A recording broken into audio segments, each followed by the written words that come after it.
Well, when it comes to activism, conservatives operate at a considerable disadvantage, I think. The left monopolizes many areas of the culture, perhaps none more than this field of activism. They have structures in place that allow them to organize their activist activities quickly and effectively. They have armies of paid, astroturfed protesters ready to be mobilized at a moment's notice.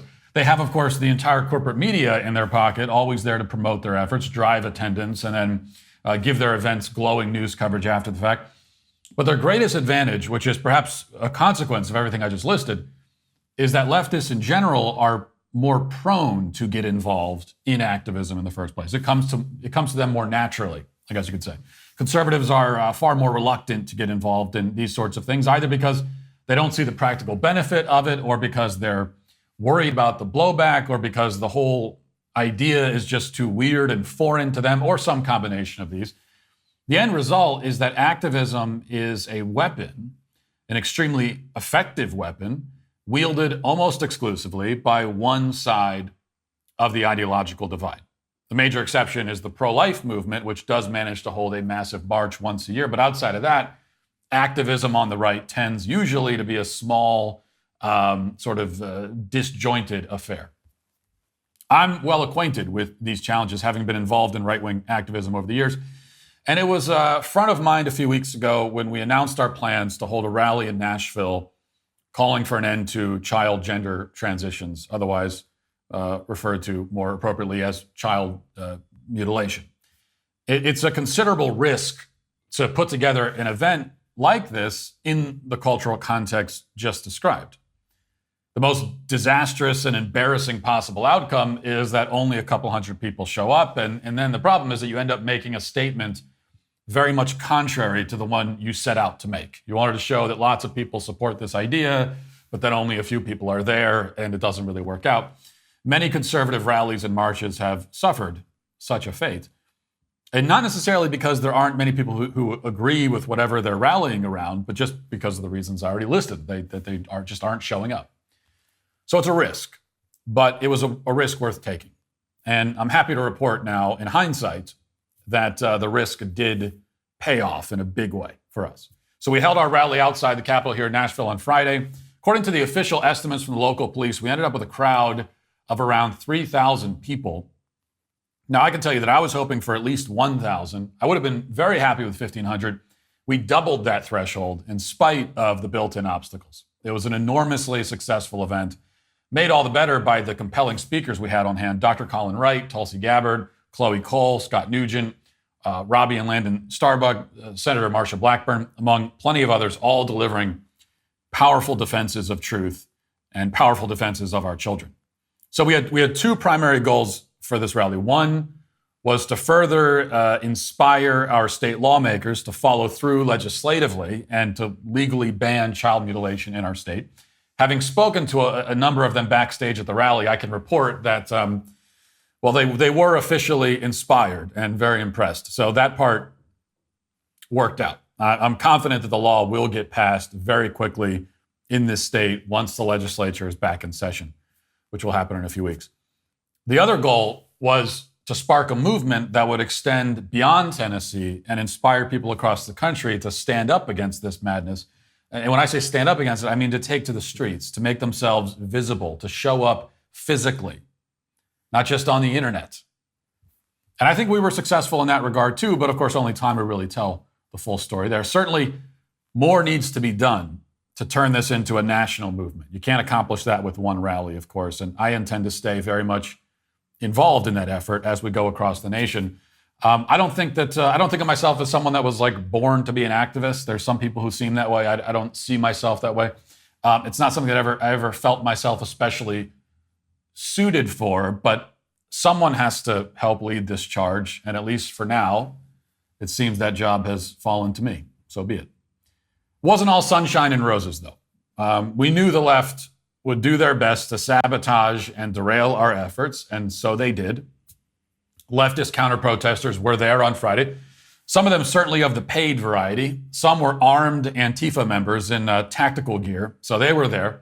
And the rest were just this kind of ragtag bunch of emotionally disturbed freaks and losers. Before it started, One counter-protester with a hairstyle modeled, I think, after Heath Ledger's Joker, explained that the guy who organized the rally is a terrorist. Listen. How would you say he's a Nazi? He hates women, he hates children, he hates trans people, he hates queer people. He's a far-right lunatic propagandist. If you support anything he says, you are indoctrinating everyone you know into being a Nazi. Matt Walsh is a sarcastic terrorist. I just have to say one thing is that if you want to go with the green hair, you could do that. It's a free country. But the only problem is that if you have green hair, you have officially precluded yourself from ever calling someone else a lunatic. It just doesn't work. You can't accuse someone of lunacy while having green hair. Now, he has no idea what the term stochastic terrorist means because it doesn't mean anything. But he's sure, that I am one, whatever it means. And that guy, say whatever else you want about him, he was actually rather reasonable and respectful compared to the rest of the graduates of the Mutant Academy who showed up. Witness, for example, this white guy screaming at another white person that she is a white cracker who will burn in hell. You white cracker! You ugly piece of shit! You look like you got your teeth knocked out, you fascist! Nobody knows who you are and nobody cares, and you will die alone! You will die alone and you will burn in hell! Nobody knows who you are. You'll die alone. They really, it's like when you see them screaming before you see the rest of the crowd, you would think that they were screaming at a mirror because everything they're saying perfectly. Nobody knows who you are. You will die alone. I could not think of a better way to describe the person you just saw in that video. And we see another of the advantages, actually, that the left has in this world of activism. And you saw it there in that video, because you had the guy screaming and then the woman who was standing there. The thing for the left is that so many of them are sick, deranged freakazoids, while the people who show up on the other side are just normal human beings. They're tax-paying citizens with jobs and children. And many of them simply aren't prepared to be confronted by green-haired schizophrenics with bullhorns. You saw that woman, she's it's a normal woman. Now, in that case, although she was being verbally harassed and verbally assaulted, she handles it quite well. She handles it like a pro. But in general, this is, there are lots of people who are just they see something like this and I'm too normal to be a part of this crowd. As time went on, however, the counter-protesters, they didn't bother to articulate words anymore. Instead, they just started screeching like brain-damaged lizards. Listen.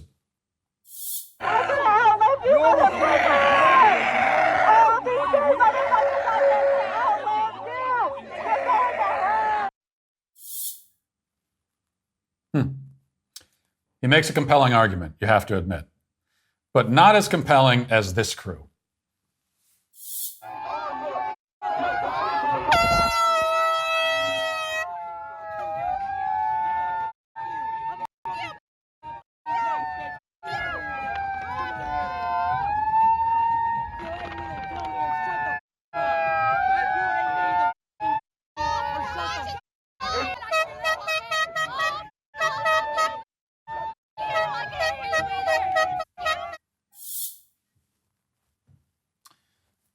Men, this is what happens if you don't stay at home and raise your kids.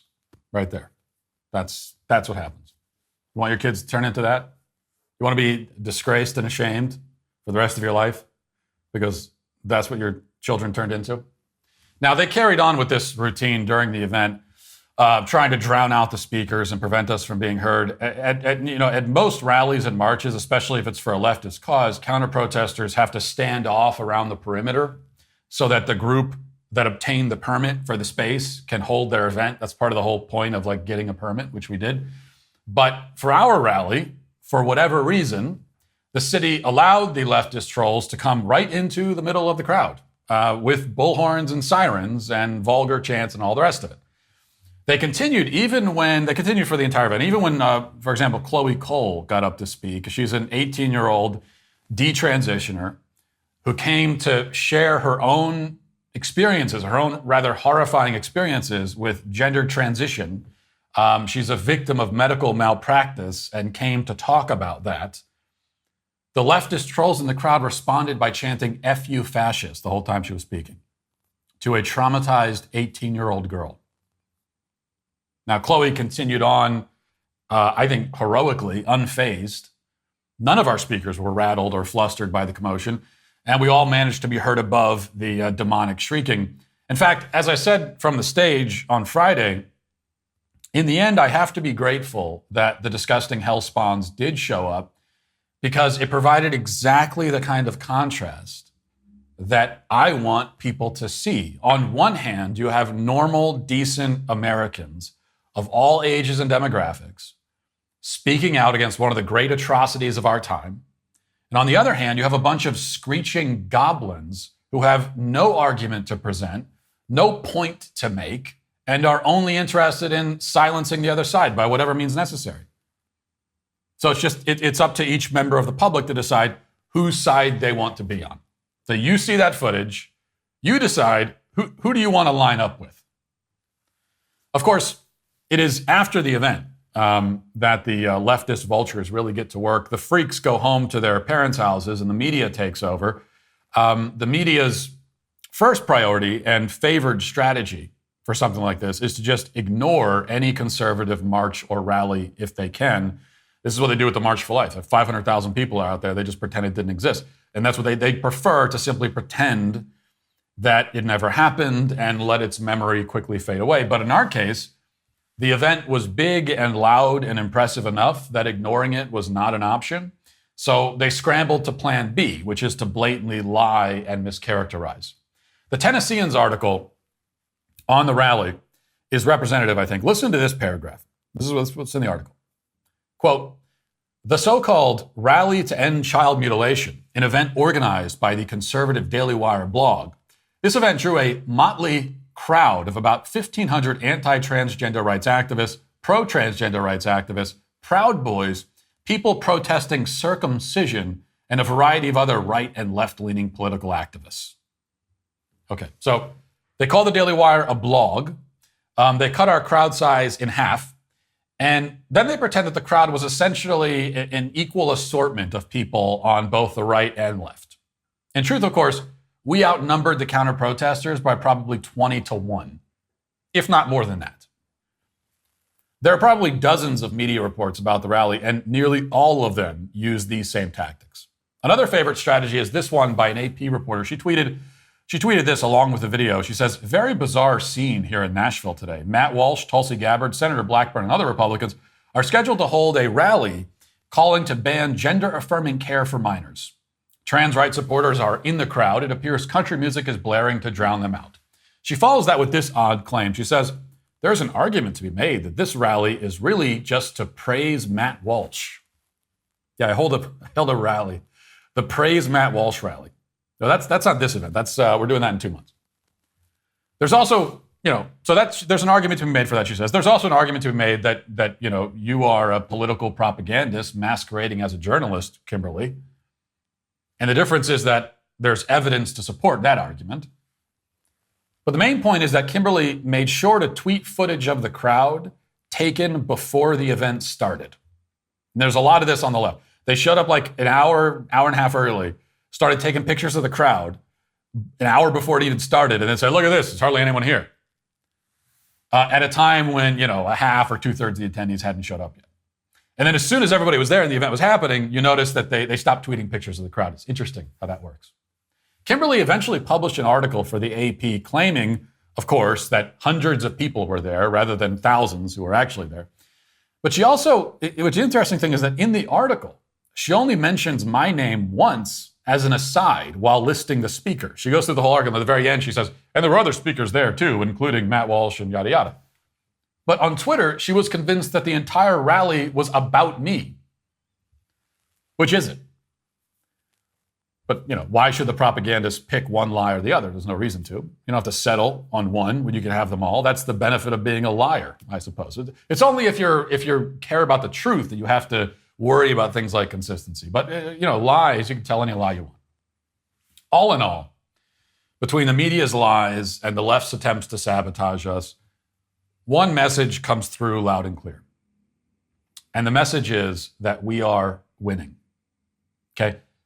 They're throwing everything they can against the wall because we are succeeding. We have all the momentum right now, and they know it. And they're afraid. And they should be. Now, they still harbor delusions that these kinds of tactics will scare us away. And the thing is, maybe they have reason to think that, because in the past, they have been able to intimidate conservatives by screaming in their face, lying about them in the media, on and on. But not this time, because we aren't those kinds of conservatives. See, that was a different era of conservatism. We're in a new era now. This is a new breed you're dealing with, guys. And we're not going away. This is just the beginning. And that'll do it for us today as we move over to the members block of the show. Hope to see you there. If not, talk to you tomorrow. Godspeed.